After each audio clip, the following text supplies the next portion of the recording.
দেবরাজ!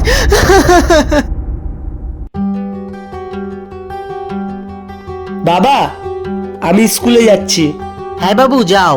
বাবা, 3 মাস হয়ে গেছে স্কুলের ফিস দেওয়া হয়নি। স্যার বলেছে কালকের মধ্যে ফিস না দিলে পরীক্ষায় বসতে দেবে না। স্কুলের ফিস? ঠিক আছে বাবু, তুমি এখন স্কুলে যাও, আমি ব্যবস্থা করছি। এতগুলো টাকা কোথায় পাবো, কি করব কিছুই তো বুঝতে পারছি না। ডাক্তারবাবু, তাড়াতাড়ি কিডনিটা বের করুন। আরে হ্যাঁ হ্যাঁ, তাড়াতাড়ি তো করছি। এটা কিডনি, একটু টাইম তো লাগবেই।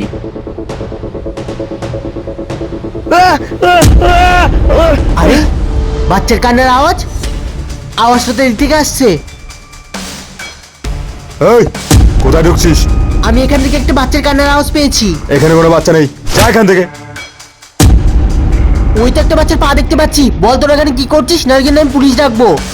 ও, তুই যখন দেখেই ফেলেছিস তাহলে শোন, আমরা কিডনি পাচারকারী। আমরা ছোট ছোট বাচ্চাদের কিডন্যাপ করি আর ওদের কিডনি বের করে বিদেশে পাচার করি। তুই যখন দেখেই ফেলেছিস তাহলে আমাদের সাথে হাত মিলিয়ে নে, তার জন্য তোকে আমরা 1 লাখ টাকা দেবো। 1 লাখ টাকা? এতে তো আমার সব সমস্যা দূর হয়ে যাবে। ঠিক আছে, আমি তোর প্রস্তাবে রাজি।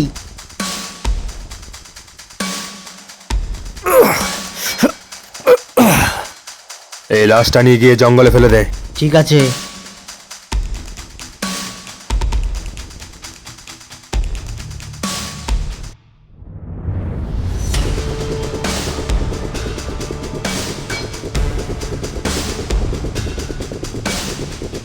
দেবরাজ, বাবা কোথায় তুই?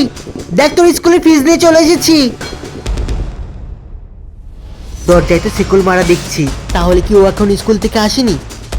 স্কুলের টাইম তো ওভার হয়ে গেছে। আমি এক কাজ করি, স্কুলের দিকটা গিয়ে দেখে আসি।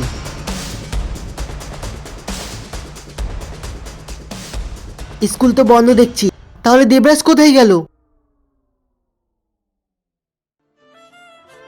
দেবরাজ! দেবরাজ! দেবরাজ!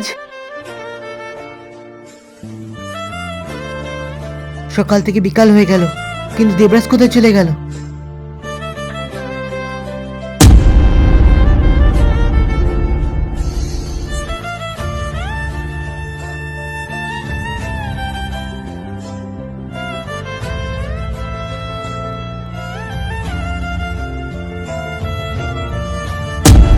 দেবরাজ! দেবরাজ!